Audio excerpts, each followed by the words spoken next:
BNP chairperson Begum Khaleda জিয়ার রোগ মুক্তি কামনায় দোয়া মাহফিল হয়েছে দেশের বিভিন্ন জায়গায়।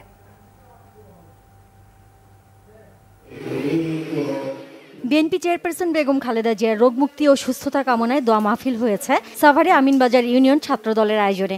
এতে প্রধান অতিথির বক্তব্যে বিএনপি চেয়ারপারসনের উপদেষ্টা আমানুল্লাহ আমান বলেছেন, দ্রুত দেশে ফিরবেন দলের ভারপ্রাপ্ত চেয়ারম্যান তারেক রহমান। অংশ নেবেন আগামী জাতীয় সংসদ নির্বাচনে। বেগম খালেদা জিয়ার সুস্থতা কামনায় লালমনিরহাটে খাদিজাতুল কোবরা মহিলা মাদ্রাসার আয়োজনে দোয়া মাহফিল হয়েছে। পৌর বিএনপির সভাপতি আফজাল হোসেনের সভাপতিত্বে এতে প্রধান অতিথি ছিলেন দলটির জাতীয় নির্বাহী কমিটির সাংগঠনিক সম্পাদক অধ্যক্ষ আসাদুল হাবিব দুলু। পরে মাদ্রাসার শিক্ষার্থীদের বোরকা দেয়া হয়। মুন্সিগঞ্জে বিএনপির 31 দফা কর্মসূচির লিফলেট বিতরণ করেছেন দলের স্বেচ্ছাসেবক বিষয়ক সম্পাদক মীর শরফত আলী সপু। পরে শ্রীনগর উপজেলা বিএনপির কার্যালয়ে বেগম জিয়ার সুস্থতা কামনায় দোয়া মাহফিল হয়। টাঙ্গাইলে বিএনপি চেয়ারপারসনের সুস্থতা কামনায় বৈষম্য বিরোধী ছাত্র আন্দোলনের উদ্যোগে খতমে কুরআন ও দোয়া মাহফিল অনুষ্ঠিত হয়েছে। শহরের কেন্দ্রীয় শহীদ মিনারে এতে উপস্থিত ছিলেন কেন্দ্রীয় বিএনপির প্রচার সম্পাদক সুলতান সালাউদ্দিন টুকু সহ অনেকে। খাগড়াছড়ির পানছড়িতে বেগম জিয়ার সুস্থতা কামনায় দোয়া করেছেন জেলা বিএনপি ও যুব দলের নেতাকর্মীরা।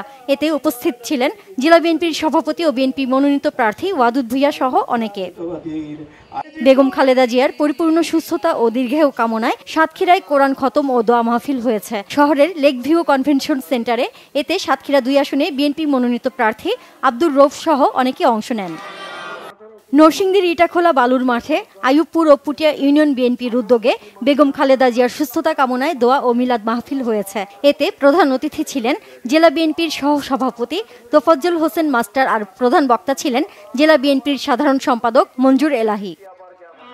বিএনপি চেয়ারপারসনের রোগ মুক্তি কামনায় দিনাজপুরে দোয়া মাহফিল হয়েছে জেলা বিএনপির উদ্যোগে দিনাজপুর ইনস্টিটিউট মাঠে। এতে জেলা বিএনপির সভাপতি অ্যাডভোকেট মোহাম্মদ মোফাজ্জল হোসেন দুলাল সহ অনেকে অংশ নেন।